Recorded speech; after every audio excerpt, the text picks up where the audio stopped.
కథావాణికి స్వాగతం. కథావాణి శ్రోతలందరికీ చెప్పాలని ఉందికి స్వాగతం. ఈనాటి టాపిక్ పేరు ఇదేం పేరు అనుకుంటున్నారా? నేను సబ్జెక్ట్లోకి ప్రవేశించాక మీకే అర్థమవుతుంది ఆ పేరు ఎందుకు పెట్టాను. కథ రాయటం ఒక కళ అయితే కథ చెప్పటం మరో రకం కళ. ఒకటి లిఖిత సాహిత్యం అయితే మరొకటి మౌఖిక సాహిత్యం. రెండింటికి నైపుణ్యం కావాలి. ఈనాటి మన సబ్జెక్ట్ నోటితో కథలు చెప్పటం గనుక దాని గురించే మాట్లాడుకుందాం. నిజానికి మన సబ్జెక్ట్ అది కూడా కాదు. అందులోని అంతర్భాగమైన ఎవరైనా కథ చెప్తున్నప్పుడు వినేవాళ్ళు కొట్టటం కనుక దీనికి అని పేరు పెట్టాను. దీన్నే కొన్ని ప్రాంతాలలో ఊకుడు కథలు అని, కొట్టే కథలు అన్న అర్థంలో ఆ పదాన్ని ప్రయోగిస్తారు. ఆ కథ కమామిషు ఏంటో తెలుసుకోవాలంటే మనం ఒక 5-6 దశాబ్దాల వెనక్కి వెళ్ళాలి. కథ చెప్పటం వచ్చిన కళాకారులు ఆ రోజుల్లో బోలెడు మంది ఉండేవాళ్ళు. ప్రతి ఇంట్లో తల్లి తన పిల్లలను పక్కలో పడుకోబెట్టుకొని కథ చెప్పేది. అమ్మమ్మలు బామ్మలు ఏ వసారా అరుగు మీదో కూర్చొని మనవళ్లను మనవరాళ్లను చుట్టూ కూర్చోబెట్టుకొని రామాయణ మహాభారత భాగవత కథలను వాళ్లకు అర్థమయ్యే తేలిక భాషలో చెప్పేవాళ్ళు. చెప్పటం అంటే అట్టా ఇట్టా మామూలుగా పాఠం ఒప్పచెప్తున్నట్టో పుస్తకం చూసి చదువుతున్నట్టో చెప్పటం కాదు.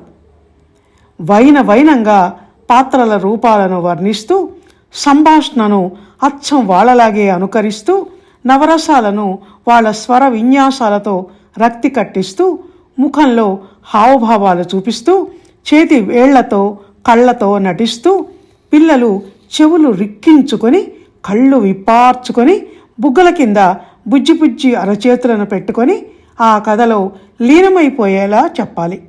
అక్కడ నిజంగా ఆ కథ జరుగుతున్నట్టే దృశ్యాలను కళ్ళ ముందు నిలుపుకోగలగాలి వినేవాళ్ళు.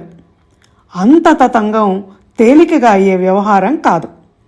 చెప్పేవాళ్లలో రసహృదయం ఉండాలి.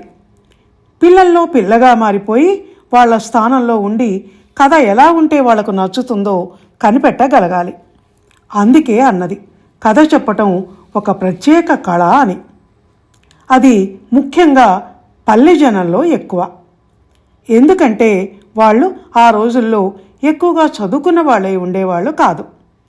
పుస్తకాలు చదవటం వాళ్లకు వచ్చి ఉండేది కాదు. కనుక వాళ్ళు చిన్నగా ఉన్నప్పుడు వాళ్ళ పెద్దవాళ్ళు వాళ్లకు చెప్పిన కథలను విని గుర్తుపెట్టుకొని కథ చెప్పటం ఎలాగో నేర్చుకొని వాళ్ళు పెద్దవాళ్ళు అయ్యాక వాళ్ళ పిల్లలకు పిల్లల పిల్లలకు కథలు చెప్పేవాళ్ళు. అంటే అంతా మౌఖిక ప్రచారమే అన్నమాట. మా ఊళ్ళో మా జీతగాళ్ళు మా ఇంటి ఎదురుగా ఉండే కోటయ్య సీతమ్మ అనే రైతు కుటుంబం పెద్దలు అద్భుతంగా కథ చెప్పటం నాకు ఇప్పటికీ గుర్తుంది. సీతమ్మ అనే ఆవిడైతే మిమిక్రీ బాగా చేసేది.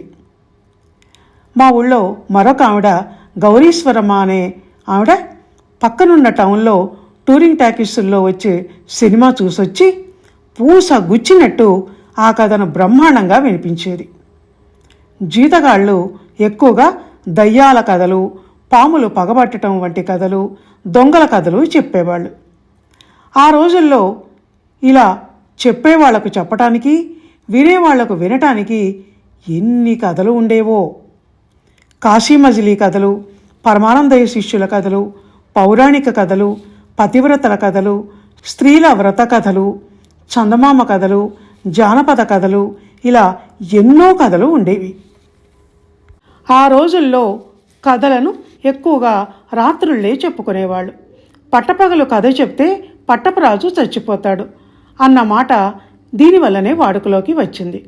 నిజానికి కారణం ఏమిటంటే ఆ రోజుల్లో రైతులకు వ్యవసాయ కూలీలకు పగలంతా పొలాల్లో పనులు ఉండేవి కనుక కథలు చెప్పుకోవటం కుదరదు.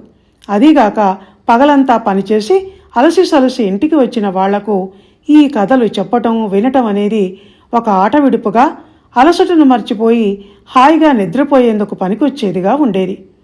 అదే రాత్రుళ్ళు వాళ్ళు లాంతర్లు, దీపం బుడ్ల వెలుతురులో కథలు చెప్పుకోవటానికి కారణం. ప్రయాణాలు ఆ రోజుల్లో కాలినడకనే చేసేవారు కనుక మార్గాయాసాన్ని మర్చిపోవటం కోసం దారి పొడుగునా కథలు చెప్పుకుంటూ నడిచేవాళ్ళు. కాశీ మజిలీ కథలన్నీ ఇలాంటివే. ఇంకా పురిటి గదిలో బాలింత అన్నం తిన్నాక నిద్రపోకూడదు గనక ఆమెకు మాత్రం పగలు కథలు చెప్పేవాళ్ళు.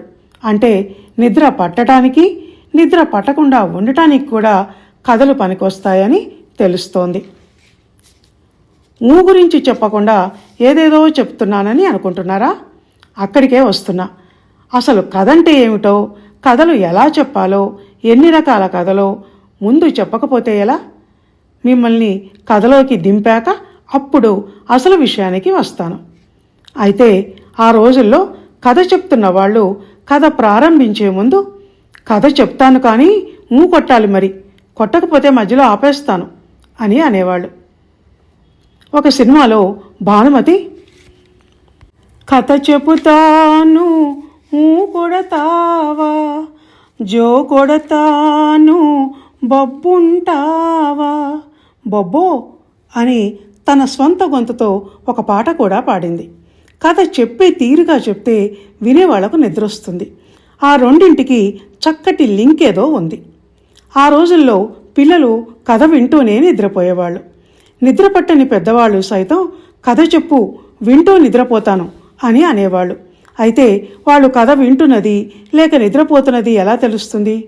అందుకని నేను కథ చెప్తున్నంతసేపు నువ్వు కొట్టాలి అని అనేవారు. వాళ్ళు అలాగే అని కొట్టేవాళ్ళు. కొడుతూ కొడుతూ మధ్యలో ఆపేశారంటే ఆ శబ్దం ఆగిపోయిందంటే అర్థం వాళ్ళు నిద్రపోయారని. లేకుంటే కథ చెప్పుతూ ఆపితే చెప్పు అంటారు మధ్యలో. ఒకవేళ వాళ్ళు నిద్రపోతే అప్పుడు వీళ్ళు కథ చెప్పటం ఆపేసి ఆ మర్నాడు దాన్నే మళ్ళీ కొనసాగించేవాళ్ళు. కొట్టడానికి కారణం ఇదొకటి అయితే ఇంకా బోలెడు కారణాలు ఉన్నాయి. అవి ఏమిటి అంటే, మనం చెప్తున్నది ఎదుటి వాళ్ళు శ్రద్ధగా వింటున్నారు అనటానికి గుర్తు కొట్టటం. కనుక కథలో కొట్టటం అనేది చాలా అవసరం. అందుకే ఈ కొట్టటం మీద ఎన్నో సామెతలు కూడా వెలిశాయి. అవి ఏమిటి అంటే, ఊరు మీద ఊరు పడ్డా కొట్టేవాడు లేందే కథ నడవదు అన్నట్టు. ఊళ్ళన్నీ రాసిచ్చినా కొడితేనే కథ. కొట్టేవాడుంటే ఊరవతలైనా కథ నడుపుకోవచ్చు అన్నవి ఈ సామెతలు. దీనిని బట్టి కొట్టడం అనేది ఎంత ముఖ్యమైన విషయమో తెలియటం లేదు. స్త్రీల వ్రత కథలు చెప్పుకునేటప్పుడు కొట్టకపోతే మూగపిల్లలు పుడతారు అని పెద్దలు వ్రతం చేసుకునే స్త్రీలకు చెప్పటం ఆ రోజుల్లో ఎక్కువగా వినిపించేది. మాఘమాసపు ఆదివారాల వ్రత కథలో స్త్రీలు పూజ పూర్తి అయిన తర్వాత కథ చెప్పుకునేటప్పుడు ఉలుకు తప్పకుండా ఎవరన్నా కొడుతూ ఉండగా చెప్పాలన్న ఆచారం ఉంది. దీనికి సంబంధించిన ఒక ఆసక్తికరమైన కథను మీకు నేను వినిపిస్తాను. ఒకసారి ఈ నోమును పట్టిన లక్ష్మీదేవమ్మ అనే స్త్రీకి కథ వినటానికి ఎవరూ దొరకలేదట. కొడుకుల్ని, మనవల్ని, ఇరుగు పొరుగు వాళ్ళని, యాయవారపు బ్రాహ్మణుణ్ణి ఒకరి తర్వాత ఒకరిని కథ వినమని ప్రాధేయపడితే అందరూ తలో కారణం చెప్పి తప్పించుకున్నారట. అలా కమ్మరిని, కుమ్మరిని, మేదరిని కథ వినమని అడుగగా ఎవరూ వినలేదు. చివరకు ఒక ఉప్పరి స్త్రీ ఆమె కథ వినటానికి ఒప్పుకుంది. అయితే ఆమె గర్భిణీ కనుక పాయసం వండి పెడితే వింటానని అన్నది. అలాగే వండి పెట్టింది లక్ష్మీదేవమ్మ. అయితే అది తినటం వల్ల వచ్చిన కడుపు నిండుతనం వల్ల, గర్భిణీ కావటం వల్ల కథ వింటూ నిద్రపోయింది ఆ ఉప్పరి స్త్రీ. అది చూసి లక్ష్మీదేవమ్మ దిక్కుతోచక ఉంటే ఉన్నట్టుండి ఆ స్త్రీ గర్భంలో ఉన్న శిశువు మా అమ్మ కడుపు మీద అక్షింతలు వేసి కథ చెప్తే కొడతానని అన్నదట. అనగానే లక్ష్మీదేవమ్మ ఆశ్చర్యపోతూ అలాగే చేసింది. ఆ తర్వాత ఆమె కథ చెప్పటం, ఆ స్త్రీ కడుపులోని బిడ్డ కొట్టడం రెండు ఒకేసారి జరిగాయి. ఆ విధంగా ఆమె వ్రత సమాప్తి చేసుకోగలిగింది. కథావాణి శ్రోతలు, ఈ కథ గురించి రాస్తుంటే చెప్తుంటే నాకు మా అమ్మ గుర్తుకొచ్చిందండి. ఎందుకంటే మా అమ్మ మా చిన్నతనంలో ఈ కథ చెప్పటం నాకు గుర్తుంది. ఇలా కడుపులోని బిడ్డ కొట్టడం అనేది ప్రహ్లాదుని కథలోనూ అభిమన్యుని కథలోనూ కూడా కనిపిస్తుంది. నారదుడు లీలావతికి విష్ణు కథను చెప్తూ ఉంటే ఆమె నిద్రపోతే ప్రహ్లాదుడు కొట్టాడు. అర్జునుడు సుభద్రకు యుద్ధ వ్యూహాల గురించి చెబుతూ పద్మవ్యూహం గురించి చెబుతుంటే సుభద్ర నిద్రపోయింది. ఆమె గర్భంలోని అభిమన్యుడు కొడుతూ విన్నాడు. పద్మవ్యూహంలోకి వెళ్ళటం విన్నాడు, కానీ తిరిగి రావటం వినలేదు. అందుకే ఆ వ్యూహంలో చిక్కుకొని మరణించాడు. కొట్టేవాళ్ళు ఆపకుండా అలా కొడుతూనే ఉండాలంటే కథలో పట్టు ఉండాలి. కథ చెప్పేవాళ్లలో చెప్పే నేర్పు ఉండాలి. దయ్యాలు, భూతాలు వంటి కథలను, రాజుల కథలను పిల్లలు ఆసక్తిగా వింటారు. కొంచెంసేపు కథ ఆపినా చెప్పు అంటారు పిల్లలు ఆలస్యాన్ని భరించలేక. కథ చెప్తుంటే కొట్టడం పిల్లలకైనా పెద్దలకైనా అంత తేలికైన పనేమీ కాదు. ముందే ఏం జరగబోతోంది అన్న ఆసక్తి కలదై ఉండాలి ఆ కథ. లేకుంటే కొట్టబుద్ధి కాదు. కనుక కొట్టే వాళ్లను ఆటలు పట్టిస్తూ చెప్పే తమాషా కథలు కూడా కొన్ని ఉన్నాయి. అవి ఏమిటి అంటే, మా చిన్నప్పుడు మేము కూడా ఇలా కథల ఆట ఆడుకునేవాళ్ళం. అది ఏమిటో చెప్తాను. అనగనగా ఒకళ్ళో ఒక ముసలమ్మ ఉంది. ఆమె బావి దగ్గర కూర్చొని చిరిగిన బట్టలు కొట్టుకుంటోంది. ఇంతలో సూది వెళ్ళి బావిలో పడింది. అంటే వస్తుందా? ఏహే ఏహే అంటే వస్తుందా? అబ్బ చెప్పు అంటే వస్తుందా అని ఇలా వాళ్ళు ఏదంటే అది రిపీట్ చేస్తూ వాళ్ళను బాగా నవ్వించేవాళ్ళు. ఇది ఆ కథలోని ఆట. తమాషాగా ఉంది కదండి. ఇలాంటిదే మరో కథ. అనగనగా ఒక ఊళ్ళో ఒక పిచ్చుక ఉంది. అది జమీందారు గారి ధాన్యం గదిలోకి వెళ్ళి ఒక వడ్ల గింజ తెచ్చుకుంది. నెమ్మదిగా వలుచుకుంది.